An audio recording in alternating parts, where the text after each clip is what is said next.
And we're only a few minutes late. I think that's good. Well, no sense in delaying. Hi, I'm Jack. I'm Jonathan. And I'm Lauren. And we are Glib Shark. Tonight we welcome back Oboe Crazy, round up the week in geek, I guess, and other things. And if you want to call in, the number to call is 215-486-2125. Or if you have Skype, call Jenga Ship, and we'll let you in on the conversation. But first, as often as we can, we have the lovely, the talented, the amazing Oboe Crazy here to do a little something that we call This Week in Geek. How are you, Oboe? I'm doing okay. I've got a hole in my head, but we'll soldier on. So there's not going to be a ton of news this week because Comic-Con is happening this weekend, and so all of the really good geek news hasn't happened yet. But next week is probably going to be like an extra special giant This Week in Geek because of all of the awesome stuff. Still, there's a few interesting pieces of news. First, the official Star Wars website has confirmed that Phil Lord and Chris Miller, who were the directors of the Lego Movie, which was kind of awesome, will direct a Han Solo-centric Star Wars anthology movie slated for release on May 25th, 2018.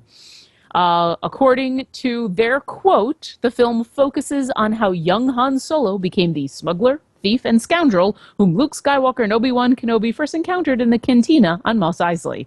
End quote. Lord and Miller said in a statement, quote, "This is the first film we've worked on that seems like a good idea to begin with. We promise to take risks, to give the audience a fresh experience, and we pledge ourselves to be faithful stewards of these characters who mean so much to us. This is a dream come true, and not the kind of dream where you're late for work and all your clothes are made of pudding, but the kind of dream where you get to make the film with some of the greatest characters ever, in a film franchise you've loved since before you can remember having dreams at all." End quote. And if that's not an awesome way of saying we're excited about this movie, I don't know what is.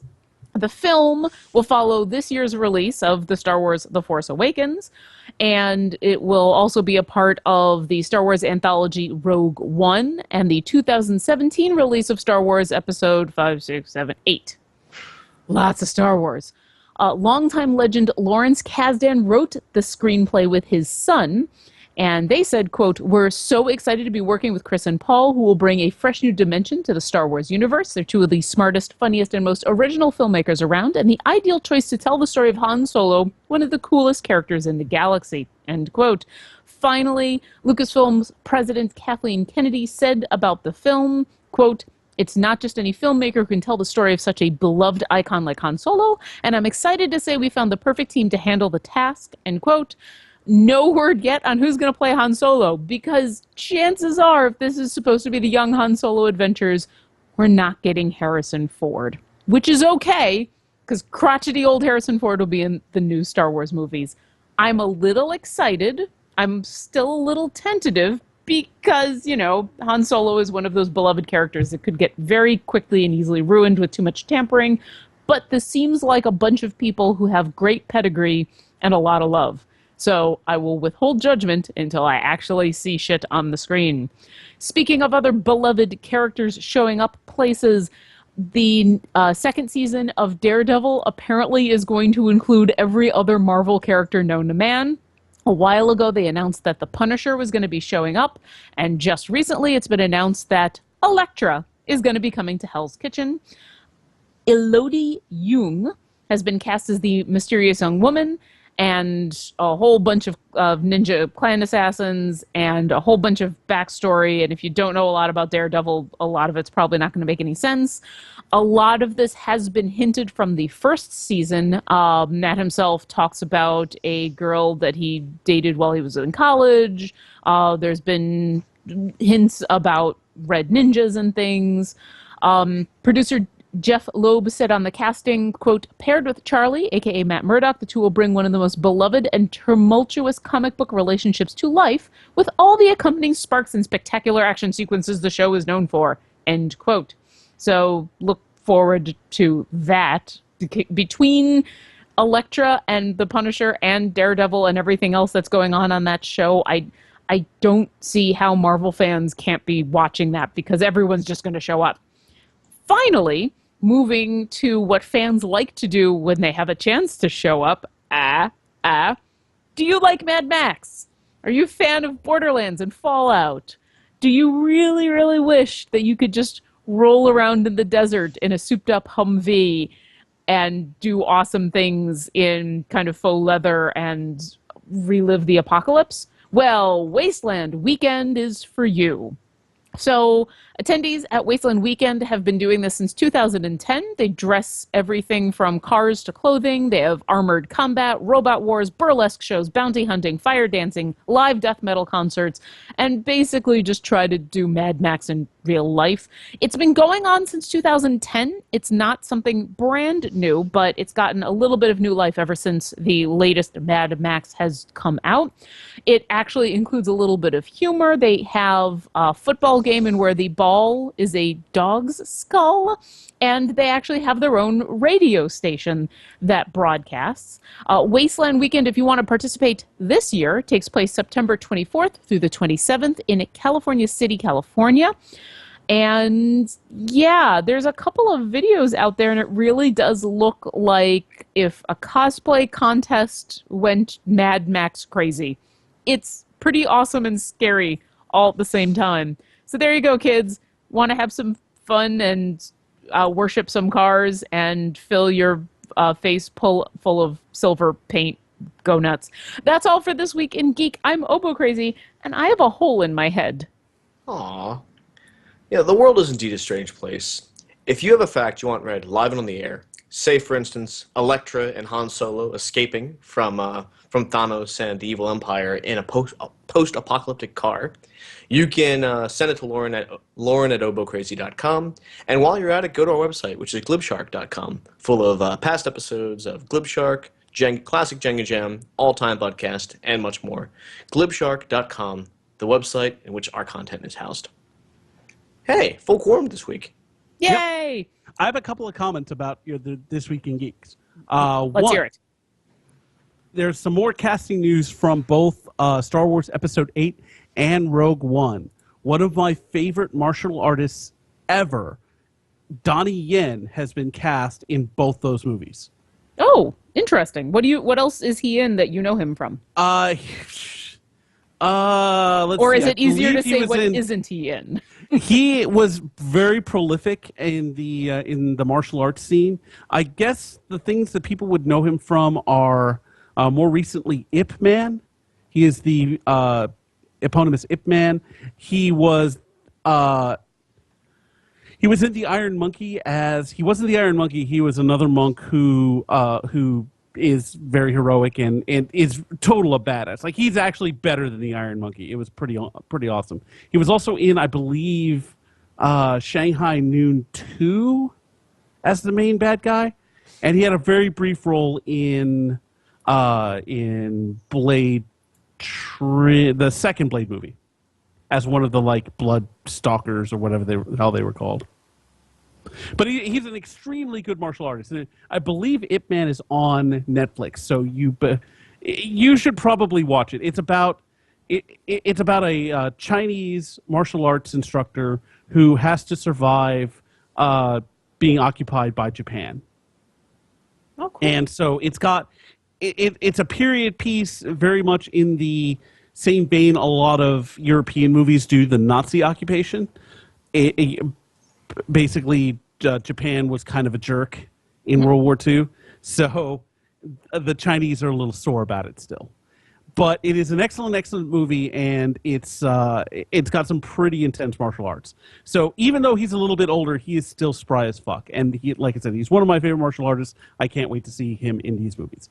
The other thing was, you were mentioning Wasteland Weekend, and how it was like a Mad Max cosplay deal. Yeah. Festival. I was not aware of this con, but apparently there is a convention in Sandusky, Ohio called Colossal Con. And so anime generally has a lot of tropes. Guys fall for girls, lots and lots of girls fall for the same guy, lots of different stuff. Well, usually these series also include a beach episode where it's an excuse for some fan service and to get the female characters into bikinis because they're all at the beach. Colossal Con has been described as the cosplay version of the beach episode in anime. Okay. And it's in Sandusky, Ohio. It's some like resort, but it's like got a water park and stuff. So basically, people who cosplay kind of tailor their costumes to water activities, which is kind of cool. Hey, if you've got the costuming talent and you want to go ahead and flaunt it, go for it. Why not? Oh God, some of these costumes. Ugh. Oh man, and there would be stuff for you, Obo, too. There's some male meat on display. Well, I'm not big into the blue-haired anime scene, but I'm always a fan of a well-done cosplay, no matter whether I get the reference or not. Here, here. So I do like the idea that they're hiring real martial artists to be in Star Wars because as much as Episode 1 is no one's favorite, Darth Maul was one of the cooler bits of that. And isn't the guy that they hired to be Darth Maul, isn't he really like a martial art badass? Isn't that why? Yes. Ray Park is a wushu guy. So he's a kung fu expert. And this is actually the third martial artist to be cast in this movie the first two were two of the principal martial artists from a movie called The Raid. Oh, that's more specifically The Raid Burundal or The Raid 2 or whatever you want to call it. Yeah, and I think nothing helps sell a Jedi more than badass martial arts moves. Or a Sith. Or Sith. Exactly. So I think that kind of flipping and just punching and kicking and flying about, even if it's crazy wire work, which it sounds like this guy is not. It sounds like he is just down to earth badass. I mean, all of that definitely sells the crazy awesomeness of a Jedi Master or a Sith Lord. So I think that's kind of awesome. Yeah, he's done kind of like Ip Man is a little less wiry than some other movies. Iron Monkey is definitely a wire fu movie, and it's excellent. It's probably my favorite martial arts movie. Awesome. And one of my favorites, and you should definitely check it out. It's pretty easy to find on various medias. If nothing else, like pay $6 and buy the DVD because it's worth it. All right, so as long as we're going to continue to talk about Star Wars for a second, who would you cast as young Han Solo?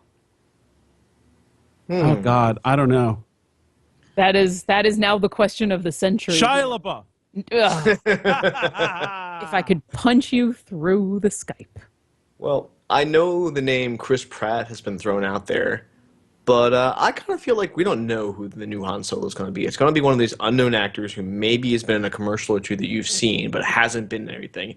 And I think by doing that, they're going to let you be able to dive into the character and not think, oh, so-and-so is Han Solo. It's sort of just Han Solo. And I think that'd be the best way to go. Now that you mention it, yeah, I kind of agree. I mean, that's technically what they did with most of the actors in the first, in episode 4, except for Alec Guinness. All of those people were unknowns at the time, so maybe that really is the way to go. I'm trying to think, who would be a dead ringer for a young Harrison Ford who's... I can't really think of one right now. I know that when they cast Brandon Routh as Clark Kent / Superman in Superman Returns, I thought that was a dead ringer for a young Christopher Reeve. He did not only did he do a really good job of being Superman in that movie, he did a spot-on impression of Christopher Reeve. Pretty much. And then the movie didn't succeed, and they downgraded them to the Atom. Yeah, and he got beaten up by Scott Pilgrim, who still is the only person to have beaten up Superman, Captain America, and who else was? Maybe it's just Superman and Captain America, and I guess that kid from Rushmore. Well, sure, but beating up Jason Schwartzman does not seem like that big an accomplishment. I don't know. It took quite a bit to defeat him in Scott Pilgrim. It took 2 different magical swords. 2 different magical swords. Yes, well. This just makes me want to see Ant-Man now. Yeah. Yeah. Actually, when is that coming out? Like the 17th? August something. Yeah. August Not soon enough, considering I've already been seeing reviews and spoilers. Yeah, I've caught a couple of reviews, and I gotta say it's the reviews I don't mind so much because I'm okay with elevating expectations a little bit, but I've been trying to stay the fuck away from spoilers. And I figured. Mostly I've been successful. I figured, and that's why I kind of just left it at I've already seen Now I haven't seen plot spoilers, which is helpful, and I haven't seen what you would call important spoilers, but I've seen I've seen a couple of really fun spoilers, and it's like, oh, I kind of wish. And I haven't been as diligent about avoiding them as you have. Obviously, I need to look for things for This Week in Geek, but I certainly. There have been a couple things I wish I didn't know going into the movie. So we'll just say that. I did see, and I will just say I did see a casting note of someone that I did not expect to be in Ant-Man, but and just to kind of save it, and I'll talk around it and not say who it was. I will give a hint though, because I will just say that I've been watching a lot of Black Mirror, and that show is fucking fantastic. I've never even heard of that show, so For those who don't know, yeah, tell us about it.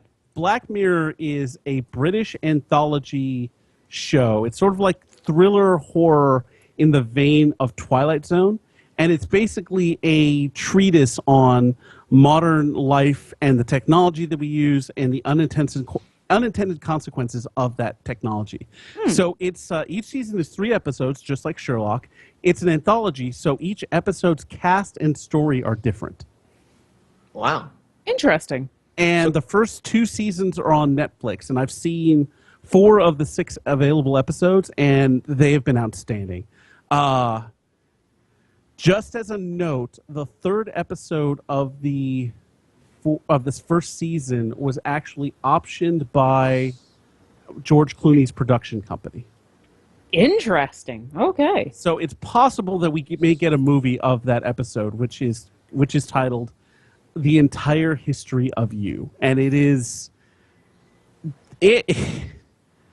it's tough to watch in some parts, but it is so worth it. It is an excellent show, and like I said, first 2 seasons are on Netflix, so you can go check it out right now. Excellent. Apparently, it came out in 2011, and I'd never heard of it until very recently. Some really good British television takes a while to bleed over to America, even with Netflix. It's true. Even Yeah. something like Peaky Blinders, which is incredible. I can't wait for the 3rd season to come out. You guys familiar with that at all? I've No. seen it on Netflix, and I am vaguely familiar with its premise, but I have not seen it. It's sort of amazing. As far as Cillian Murphy is this sort of like a World War I veteran who sort of becomes this sort of underworld leader of gypsy descent in Birmingham, like at the turn. I guess it would be 100 years ago, and it's kind of incredible, like the whole like cast of it and the world they put together, and the sort of the anachronism they use of using music by Nick Cave and P.J. Harvey, just juxtaposed with the violence. And Sam Neill from Jurassic Park's in it as well, and I just think it's incredible. It's sort of like what Boardwalk Empire could have been if it had, if it had stayed on course, so to speak. But I was looking at this Black Mirror thing. I didn't realize John Hamm was in the Christmas episode. Yeah, I haven't gotten there yet, so I haven't seen that one. Okay. And so like I said, I have 2 more episodes in the 2nd season, and then the 3rd season is apparently out. So I need to figure out how to watch that, and I have no idea when the Christmas episode is. Like, no clue. See, now I wish I'd kind of knew about some of this stuff before this weekend, because I had 4 days off this weekend recovering from, for those of you that don't know, I had a tooth pulled on Friday, which is why I keep referencing the fact that I have a hole in my head. And I was really bad in a lot of ways because I had meant to catch up on a few things that I've not watched, Daredevil being one of them. And I watched nothing that I'd meant to catch up on, but I did watch a lot of really new stuff.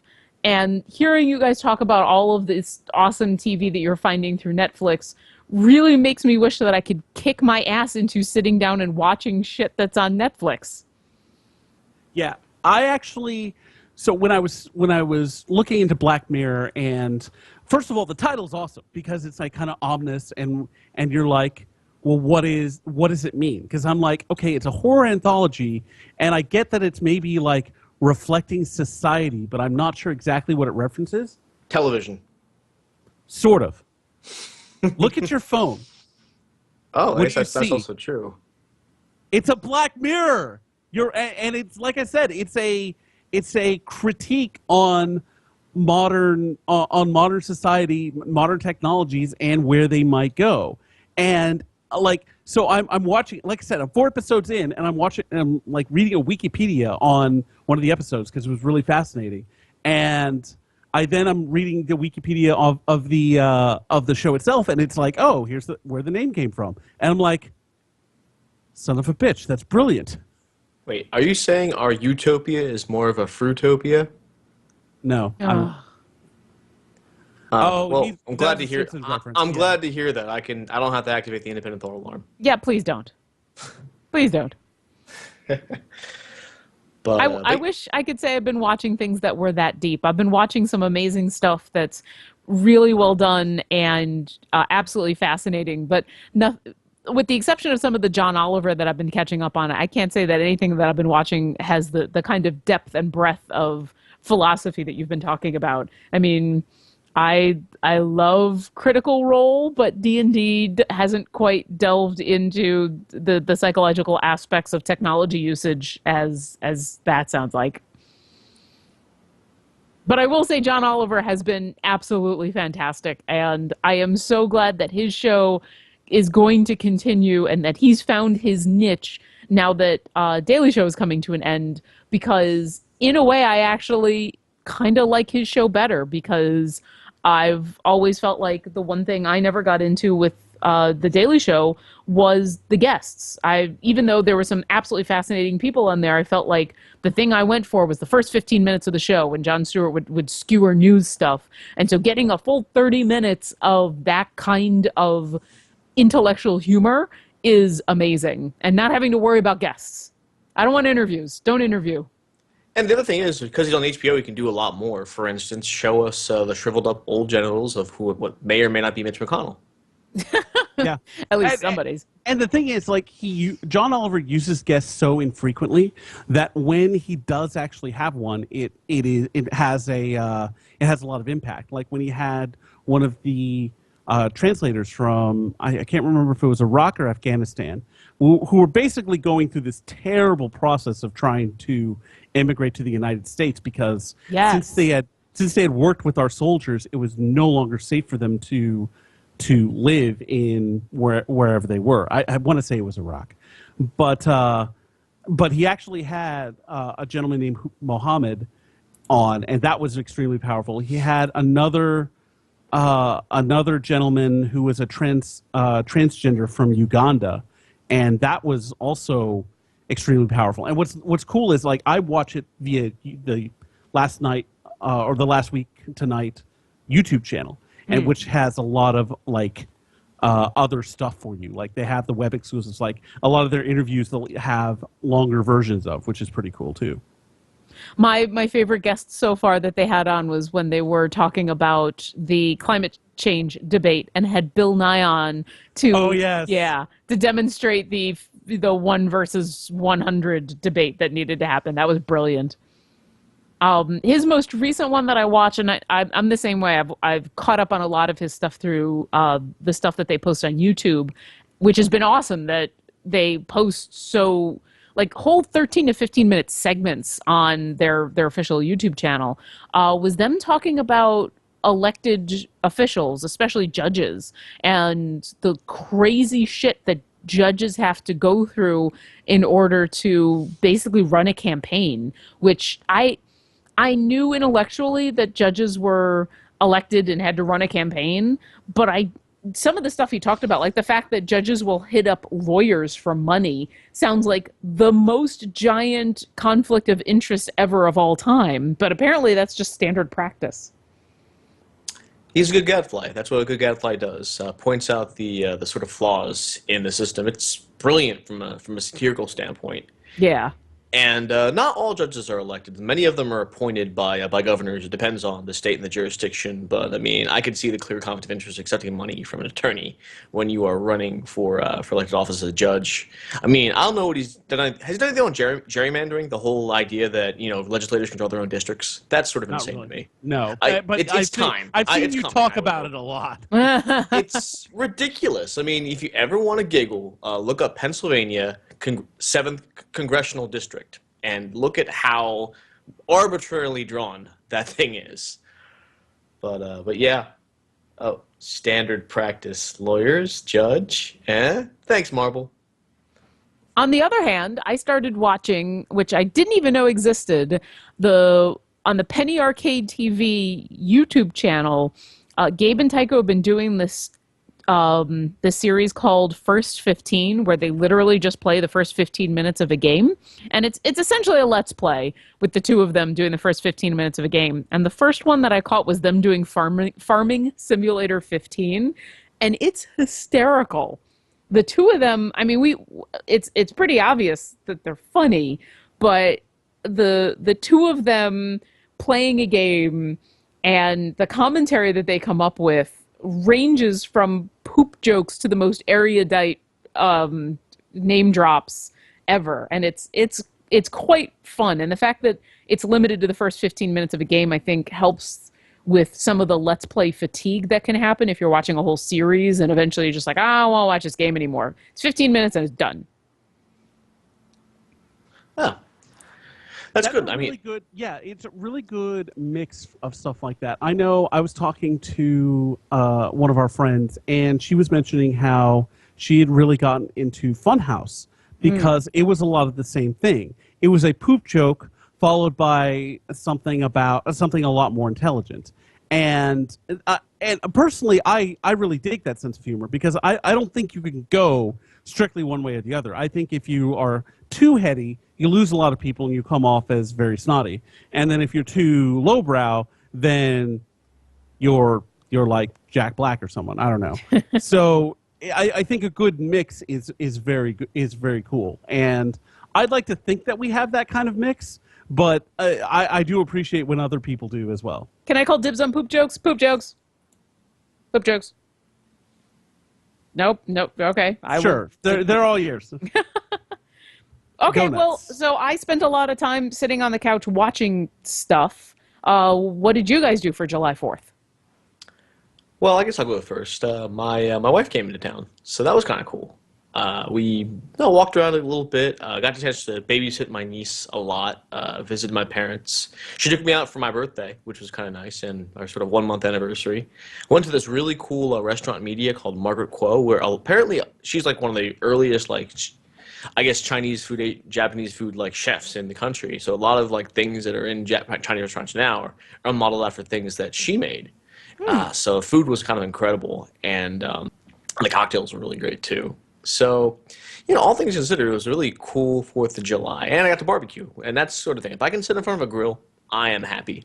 Even if I don't have a chance to make my own custom burgers. My dad just had a bunch of stuff. He's like, I want to scope a few things. I'm like, okay, no problem.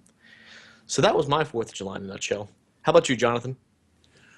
I had a pretty interesting 4th of July. We went to a place where let me start over because this is horrible. No. All right.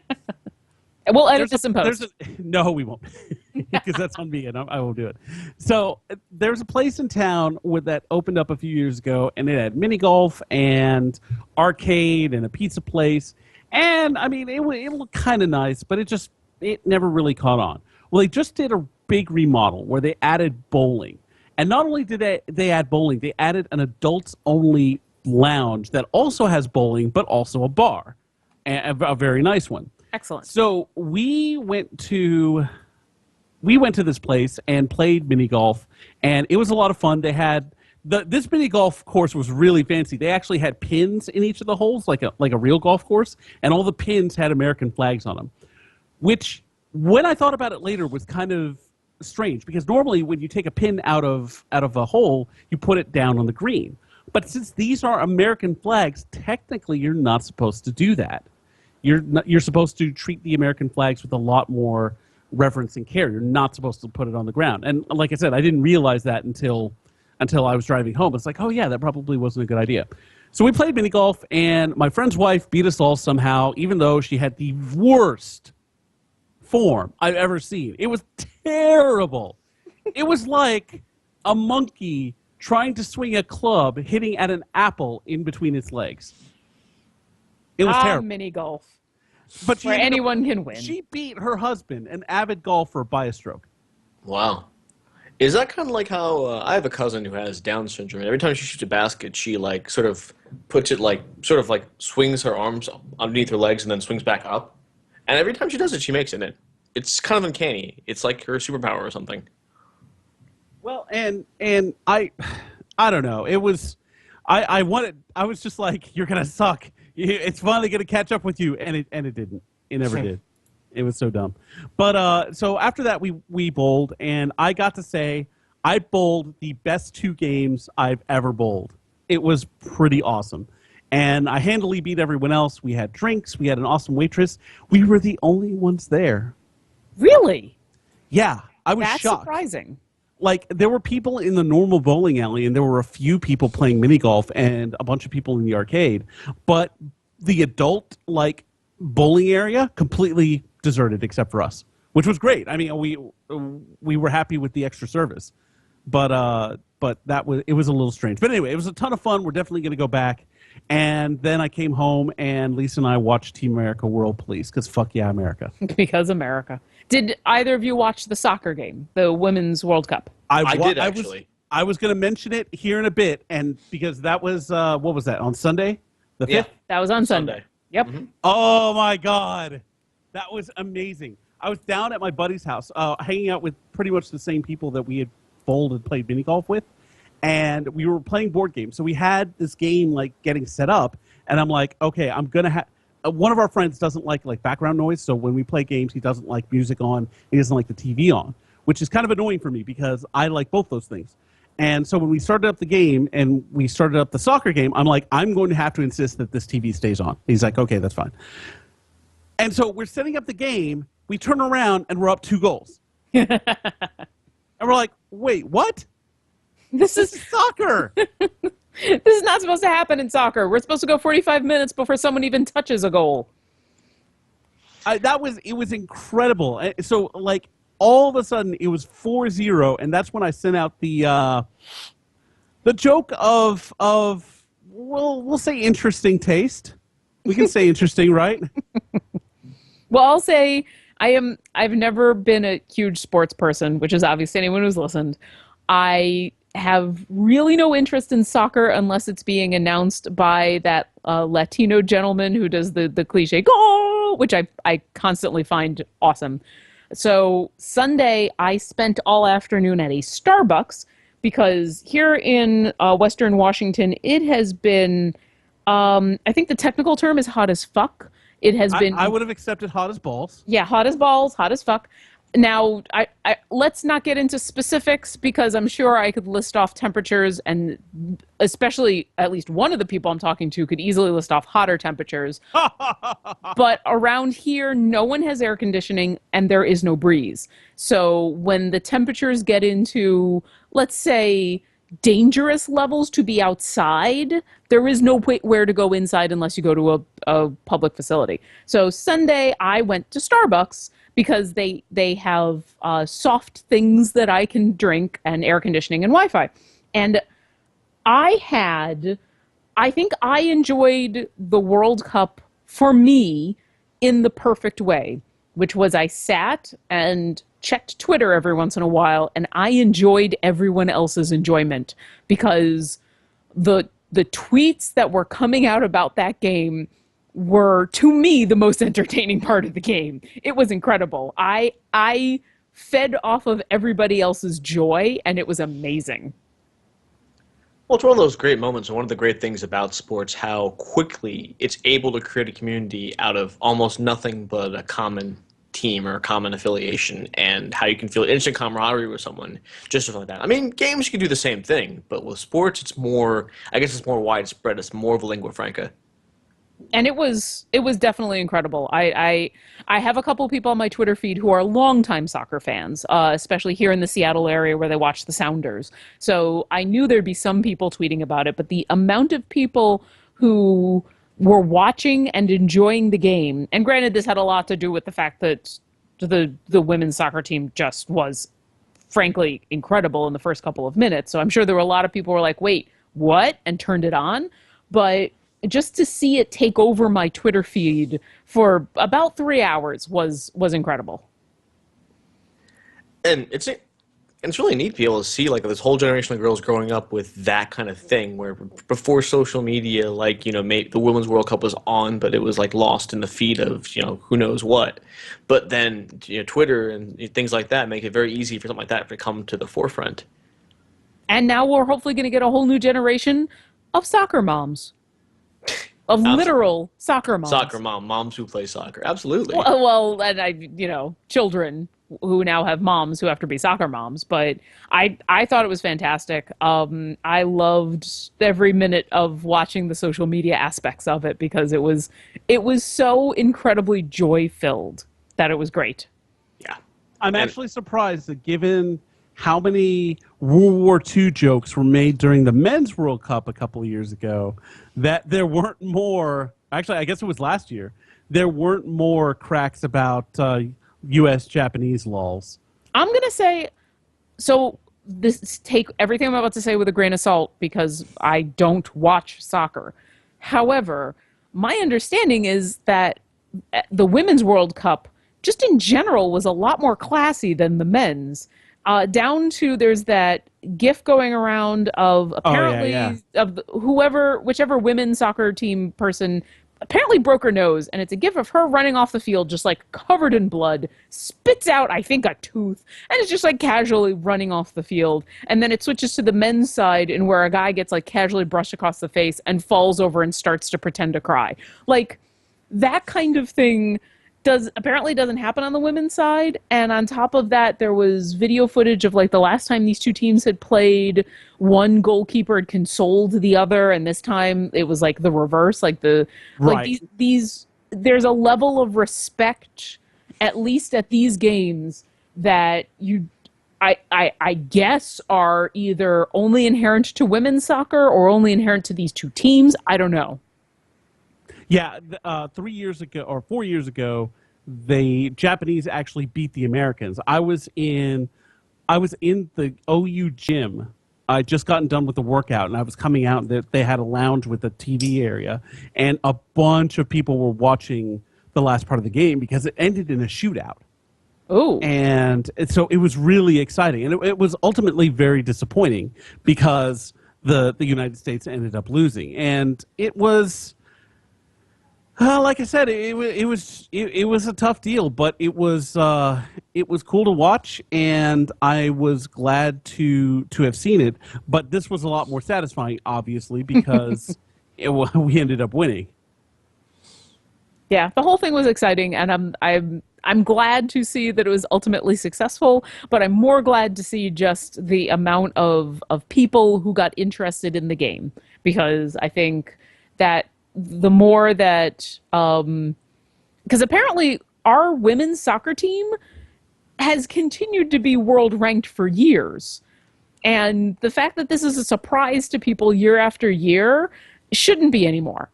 This should be a regular occurrence. This should be something that it's not, the week before everyone's going, oh, wait, women's soccer? Sure. Considering how much the rest of the world football is so important. I feel like this is a bandwagon America needs to jump on.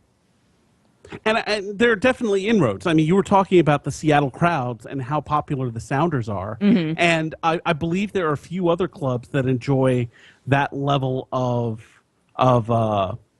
prestige. I think the Houston Dynamo are another one that have a very rabid fan base. Yeah. Yeah, or the Philly Union. I don't know anymore. This is me, ignorance, and yay America.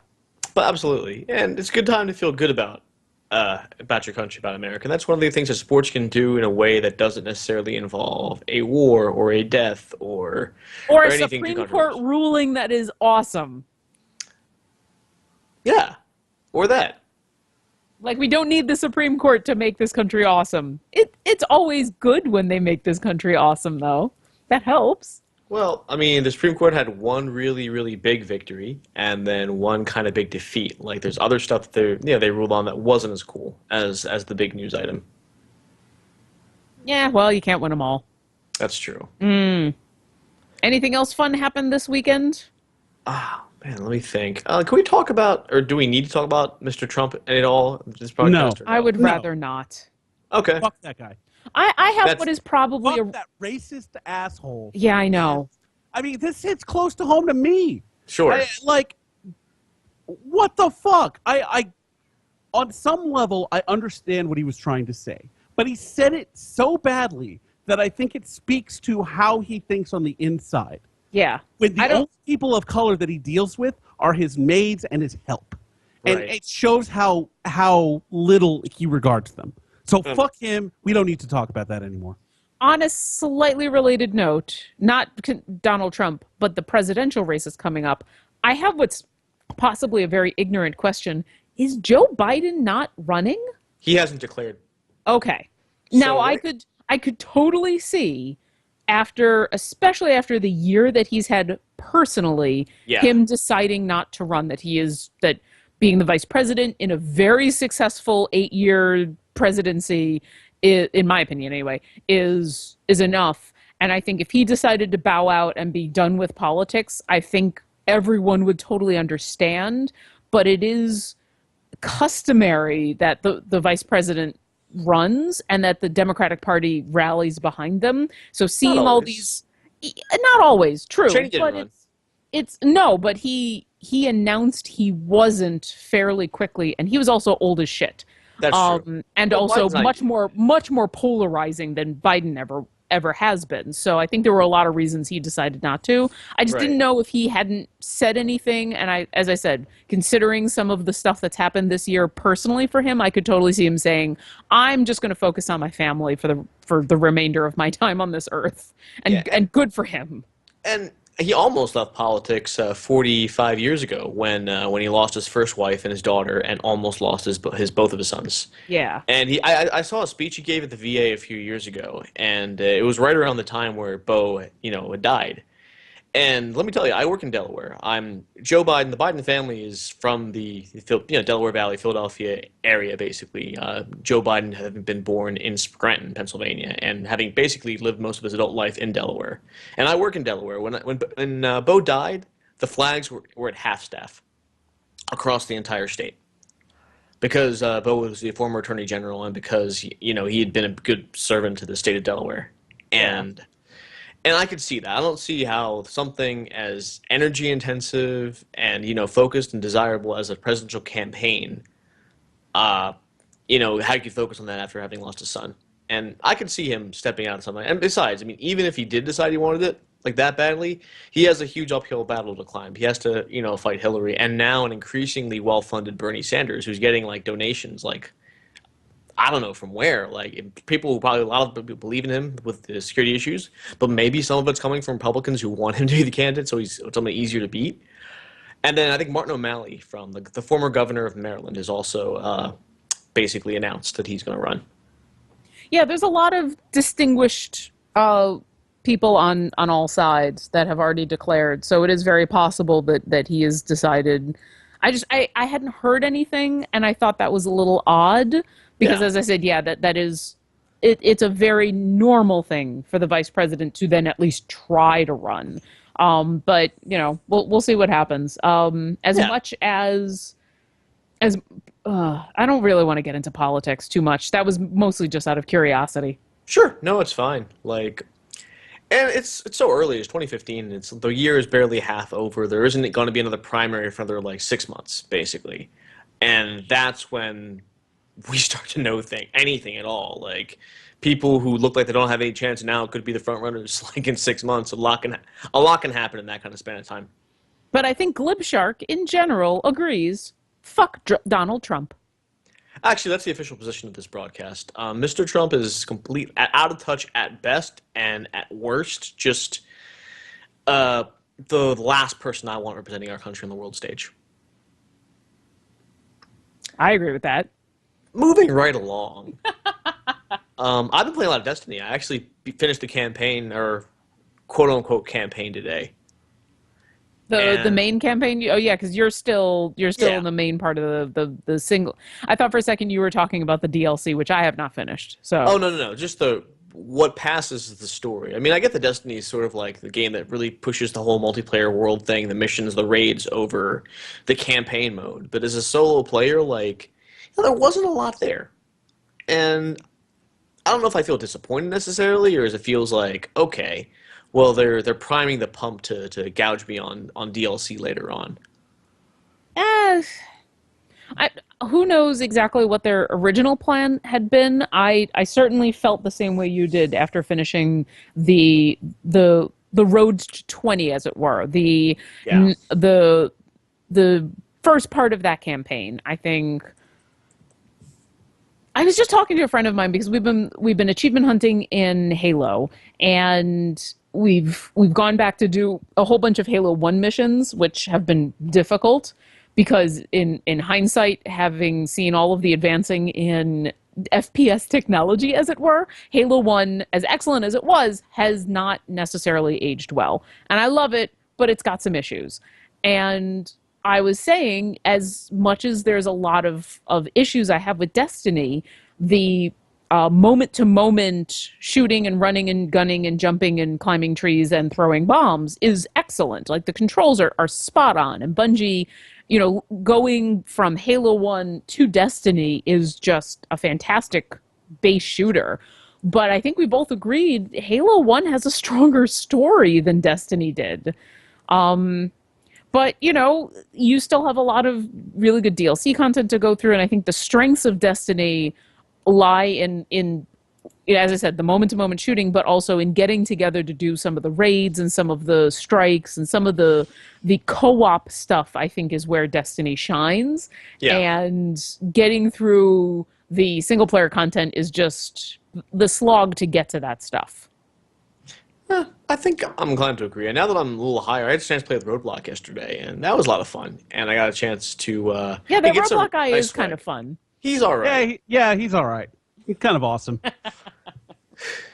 Well, but yeah, I'm looking forward to sort of leveling up my character and getting up to 34 to the point where I can actually hold. I actually about to plan to play Crucible a little bit, and I was able to hold my ground for a little while, which is surprising because normally I just get mowed down over and over and over I again. saw that. I saw that you were in Rumble, and I was impressed. I was like, look at you, you Rumbling. going around and rumbling. Yeah, I think if I get up a few more levels and improve my weapons a bit, I should be competitive in there. I think what happens is, even though they level you out, I think in free for all, your weapons maintain their advantages. Is that right? Well, sort of. The damage is leveled out, so each archetype does the same amount of damage. So, like a higher impact auto rifle will still do more damage than a lower impact auto rifle. But all auto rifles of the lower impact archetype do the same damage. It still scales with impact, but it's not like if you have a high impact blue auto rifle, it's going to have the same damage as a purple high impact auto rifle. So like I said, the archetypes are the same, but the damage is leveled. However, the perks are still enabled. Yep. So if you have perks that give you, let's say, damage after you kill something, then that is going to be factored in.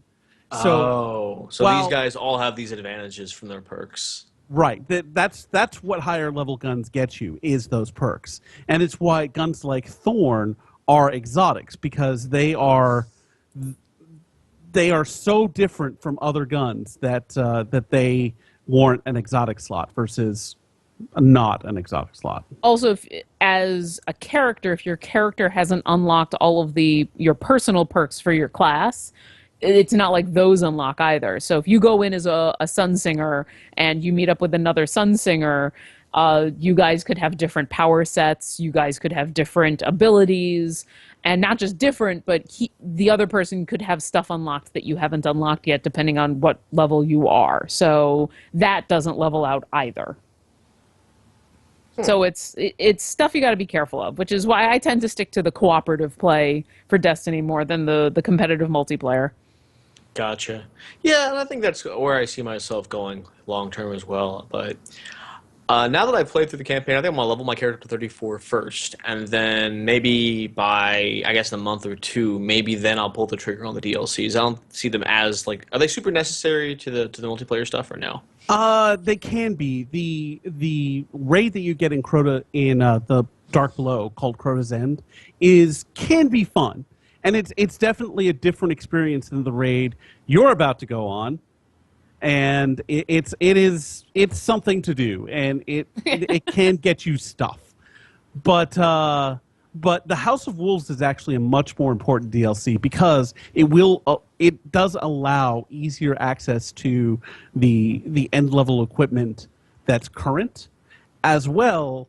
There's a super fun play mode called Prison of Elders that is a lot of fun, and it is basically sort of like the Mass Effect 3 multiplayer, where it's horde mode but with objectives, and it's very much like that. Or you could buy a Red Bull and get some more content. Or you can just wait a month and get all the DLC plus the new one for like $60. Yeah, that pricing scheme. Well, actually, no, you still have to buy the goddamn Red Bull. Wait, so all of the DLC plus the new stuff is $60. So it's like buying the game all over again. Yeah, they're putting out basically a year one edition that's, I think they're actually calling The Taken King, and it's going to be the original game and all of the DLC, including The Taken King, which is, I think, a $40 DLC by itself. So it's pretty much supposed to be Destiny huge. 1.5. Kind of. Yeah, or first year, whatever. And That's then how they get you. and then buy a Red Bull and you'll have it all. Gotta catch them all. Gotta catch them all. I've been playing over the weekend. One of the free games that came out for gold was Assassin's Creed Black Flag. And I have never played an Assassin's Creed game. And I've watched Chris, when I was living with Chris and Mary, I watched Chris play quite a lot of this game because I thought the music was absolutely outstanding. So when it came out as a free game for gold and I had an entire weekend to sit on my ass, I said, sure, why not? And I've played a couple of hours. And I feel like I am in the Ori and the Blind Forest. This is an excellent game, but I'm only playing it for the music. I am not into the collecting. I'm not into the story. The graphics are pretty.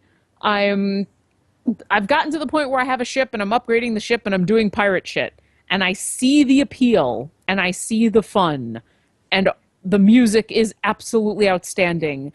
And part of me wants to just go buy the album and stop playing the game. Is that wrong? Not really. No.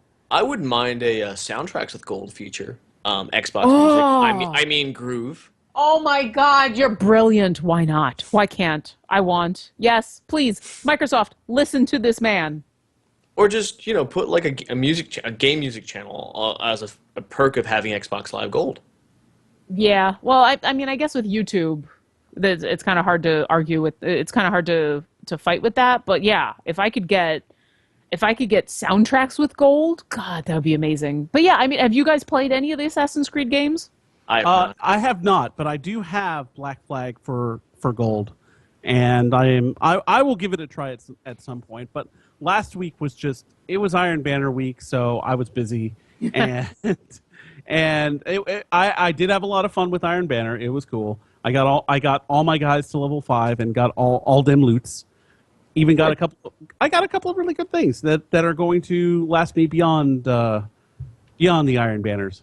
Excellent. Well, I'm going to keep playing Black Flag. I'm not completely tired of it yet, and I think I'm going to stick with the main storyline and see where it goes and see if maybe there's a point in where I love running around in the open world, but I'm not a collectathon person, and the more I play, the more this seems like, okay, now you're in this town, now unlock everything, and I'm not that obsessive compulsive, so we'll see, but definitely... Well, not with that attitude.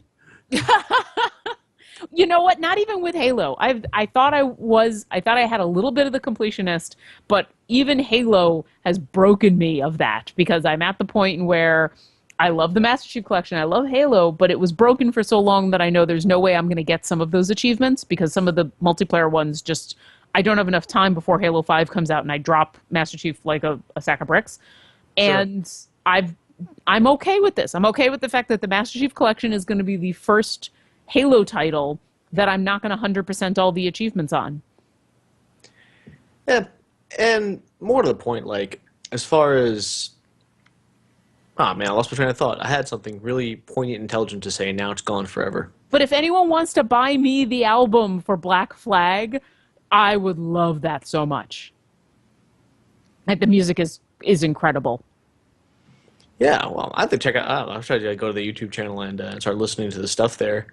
Or heck, when you buy a one, if you get it soon, you can download it as a free game for gold, which He has a one now. Oh yeah, you do. I'm sorry. You have a one. Go ahead and just download it. There we go. And what's amazing about the game is, like, so I think the sea shanties get a lot of the attention for the music, which are awesome. But even just the running around town background, quote unquote, background music is incredible. I really love the music in that game. Let's see. Steam World Dig Massive Chalice. Which I think is... I get tips every now and again from my brother-in-law saying that a game with gold will be out there. And he usually downloads them, but I don't find myself... Not that I don't have the time, I just don't have the drive to sort of go outside my thing. Today it's been mostly, Destiny, I guess occasional things of Minecraft. And then what's the other thing? I have 2 other games, but I couldn't tell you. I think I'm Mortal Kombat X, and the 4th game that I have... Oh, Master Chief Collection. Yeah. There you go. Yeah, and I guess I came into it late enough that I was able to avoid most of the glitchiness. Yeah, at this point it's pretty well patched, but the gaming audience is fickle at this point in gaming existence, and it doesn't take much to lose an audience, and it takes a hell of a lot to gain it back. I personally have friends who, after the first month, sold back their Master Chief Collection and refused to buy it back, no matter how much we tell people that it's patched and working and so much fun. That they've moved on to other things, and they'll come back for Halo 5, and that's the end of it. So Evolve had the same problem. People decided not to pre-order Evolve because it was just after a whole bunch of games came out that were all broken, and now no one's playing what is kind of an awesome game, and I can't find people to play with, which makes it not as awesome. And the thing that was striking with me about the Master Chief Collection, I haven't done any multiplayer on there yet, but I played through the Halo 2 campaign, the remaster. It's gorgeous. Oh, yeah. It straight up looks amazing. Like, I was watching the cutscenes from Halo 2, and then I was watching cutscenes from Halo 3, which did not change at all. And the Halo 2 cutscenes look better than the Halo 4 cutscenes. Yeah. Oh, yeah. Well, I guess it was optimized for the 1, whereas the 4 was sort of at the peak of the 360 engine.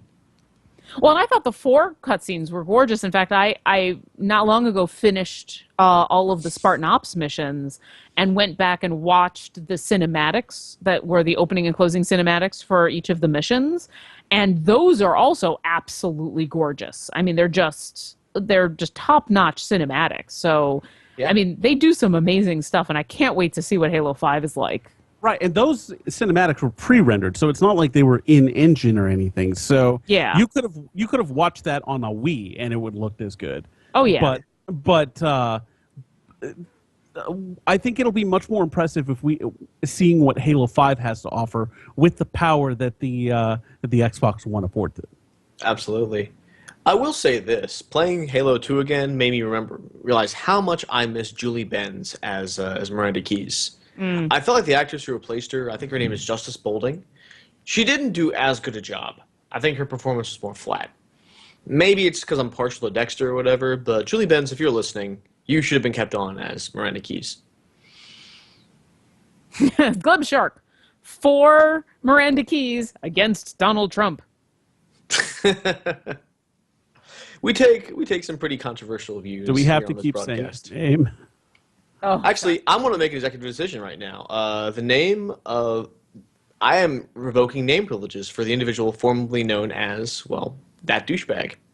So we're going to call him something else. Jonathan, you going to come up with a better name for him? We don't talk about him at all, but like, can we come up with, like, what's that symbol that Prince used forever that's unpronounceable? Can we come up with that so we don't even say, like, he's just Voldemorted out of existence? Or the D formerly known as Bag. We don't say his name. Actually, that's too respectful. Well, the difference being is that, like, with Voldemort, saying his name was out of fear, and in some cases, like names have power, so you don't want to say someone's name because you don't want them in your business. I just don't want to give him any more attention. Well, on the plus side, it is very rare that we talk about politics, so that shouldn't be difficult. Speaking of not talking about politics, RTX is coming up shortly, and I'm hopeful that sometime soon we're going to be getting times and dates for some of our panels. Yeah, I have a bunch of work that I need to do. I actually just started working on one aspect. I've got an idea for another because the Sidewest Presents film festival thing, even though I don't think I'll be able to attend, I would like to send something for them to show.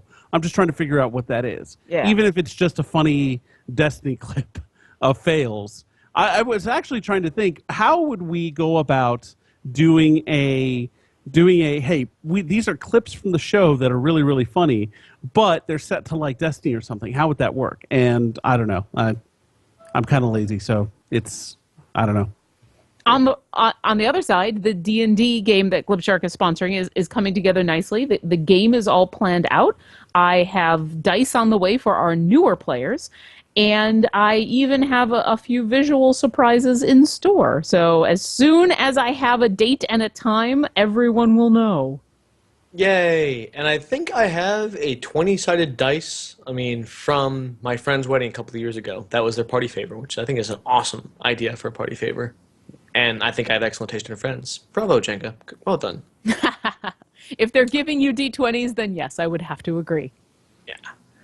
But I have the rest of the dice you had from last year. For some reason, the D20 is nowhere to be found. I don't know if I used it, rolled a 1 and it disappeared, or what happened there.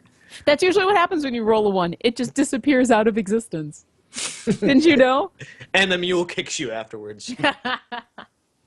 But yes, I've ordered the appropriate accoutrement. I'm looking forward to it. I'm looking forward to returning to my character Sterling Mallory, and inspiration. I've been watching the Titan's Grave, Ashes of Volcana series on Geek and Sundry. Oh, that is so good. I'm loving it. I love the whole world they're creating there, and I love that the sort of mix of people that Wheaton brought in to play with each other. I mean, you got Hank Green there. You have a sort of G4 person. You have 2 voice actors. 5 gold and a party. I love that. Yeah, I've been totally online. I think I spent more time this weekend watching D&D related stuff between Titan's Grave and Critical Role than anything else. And I do if you want a little bit more edited version of D&D, then definitely Titan's Grave is the way to go. It's a little simpler, but it's a lot of fun, and those guys are totally hysterical and really into the game. And the last episode had something really exciting happen. I haven't seen it yet. I've only seen episode 2. Then that's all I'll say. The most recent episode is excellent. And if you are a little more into seeing a full-on D&D game or are really in love with voice actors in general, then Critical Role is the way to go. Those are like 3 to 4 hour adventure episodes, and you see everything. Even there was a whole episode where all they did was shop, because sometimes that's what you have to do in D&D. Sometimes you just got to shop, and even that was a ton of fun. So, and I think it's accessible. And I think it's totally accessible for someone like me who's in the shallow end of the sort of role-playing pool. I felt like if you came into it and you didn't really understand the mechanics of the game or how these kind of games work, they explain. Episode 0 especially explains it to you, and I think they do a really good job of making it sort of readily available to people, which I think is something that's really hard to do. And both shows, I think, do an excellent job of diminishing the technicality stuff of the fighting. Like, you still get it, but the important part in both shows is the role play and the fighting, and you don't need to know anything about the mechanics to enjoy either of those things. So definitely, I think, and you're right, episode 0 of Titan's Grave does an excellent job of explaining just RPG mechanics in general, and it's a ton of fun. And Laura Bailey is on both, and so there you go. Oh, God, I love me some Laura Bailey. Well, then you got to watch both of these things, because she's on both. And she's adorable. Oh, God. So on Titan's Grave, she plays a melee character who has a sword that comes out of her arm that she calls Dr. Lobotomy, which is amazing. And on Critical Role, she plays a half-elven ranger with a a pet bear with a companion bear named Trinket, who is adorable. And the two characters are totally tons of fun in completely different ways. There you go. I love me some Thumbs Laura up. Bailey. I felt okay. So here's where I fell in love with Laura Bailey. The for first it. time I watched Full Metal Alchemist, the English dub where she was Lust. Oh God, I loved Lust's voice. Well, and So good. that's been the other fun thing about Critical Role. I am fairly ignorant when it comes to. I'm appreciative of good voice acting, but I'm ignorant of most of the people behind it. And because Critical Role is nothing but voice actors and amazing ones at that, it's been this constant every episode where I'm like, oh shit, you're that person? You played that? Well, oh, you're that. That's been a lot of fun. I would like to announce that as part of Bungie Day, there was a item that was unlocked on the Bungie site, and if you go to your profile in their Destiny section, you'll find a new link called Triumphs, and you basically it's the way you earn one of the special emblems in the Taken King. I have just finished that emblem. Awesome. And just Congratulations. rolling down the what you need to do, you need to reach light level 20. You need to beat the I'm story there. mission. I did You that. need to beat the Crotazen DLC or the Dark Below DLC. You need to beat the House of Wolves DLC. You need to what's this one? Defeat Skolas on level 35. Defeat Atheon, the Vault of Glass boss, on hard. Defeat Crota on hard. Complete 50 public events, win 100 Crucible matches, and find every golden chest. And just now, I found my last golden chest. It only took 9 months. Oh, is that all? I seem to remember spending an entire afternoon with a guide just finding all the golden chests. I probably should have done that, but I didn't because I was just like, honestly, like I was very dismissive of the golden chest. I'm like, man, I don't need any of this stuff. But then I saw this Triumph page, and there's one section for finding golden chests. I'm like, well, shit, I guess I have to find these golden chests. Well, there you go. Next week, we can hear about how Jenga has gone through all of the trials to get this thing. The Trials of Jenga Ship. I like that. Well, Ooh. I am going to record the raid we're going to do on Friday, so I'm really looking forward to that. Ooh. What time are you raiding on Friday? We're raiding at 8 Eastern. So it's 6. I'm not going to be home in time. Damn. Yeah. Well, I will root you on from work. Yes, we will. We will post status updates, and like I said, I will record the thing. That we will probably be drinking a little bit, and there will probably be some silliness because, well, okay. So the raid is level 26, and Jenga, you are level 24, and I will Right. say right now, do not feel like you have to get to 26 by Friday. In fact, if you wanted to be 23, the lowest level possible to do the Vault of Glass, that would actually be more funny. I could Because- unequip like the thing that's artificially leveling me up. Sure. Well, no, it's not artificially. That's how it's leveling you up. That's Oh. how levels work post 20. I So, what the game is going to be? Don't sink my Jenga ship. Nice. The idea is to keep Jenga Okay. alive as long as possible, or suffer dire consequences. And I I'm won't ready- make it easy on you. I do tend to wander. Oh God, he's not kidding. He does. and little children who are listening, you might not want to tune in for that because it could be rated M for mature. What? At what point are children ever listening to this fucking show? Children, if you are listening to this fucking show, congratulations. Your parents don't know what the hell you're doing. Well, there goes our kid audience. We should not have a kid audience. There should not be kids. Absolutely not. No children. We have always been rated M for mature. Oh, Jonathan, we're live streaming it too, right? On Globeshark.com? Maybe. I don't know.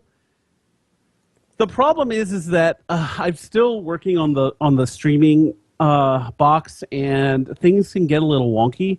I'd Got it. like to try and just record it, but we'll see. We'll see what happens. I don't know. I do want to keep it, obviously, but we need to be able to keep everyone's voice. And if we stay in party, there's only really one way to do that, and it works some of the time. But if we're all on Skype, then it works just fine. I don't know. We'll see. We'll see what happens. We've got a few days. But I will talk to you guys on Wednesday, and the rest of you will see you on Friday, on Tuesday. That's the day that we could do the show for more delicious, healthy Glib Shark. Oh, but before I do all the things that we do at the end of the show, our sound producer is Jonathan Cerna. Jack, I promise I will never die. Our voice announcer, our announcer is the voice actor Bob Ball. Our theme music is done by Linnea Boyev. And on behalf of Lauren, Jonathan, and the entire Glib Shark staff, this is Jack Edithel saying good night, good health, and I wish they hadn't replaced Derek McGrath on Little Mosque on the Prairie.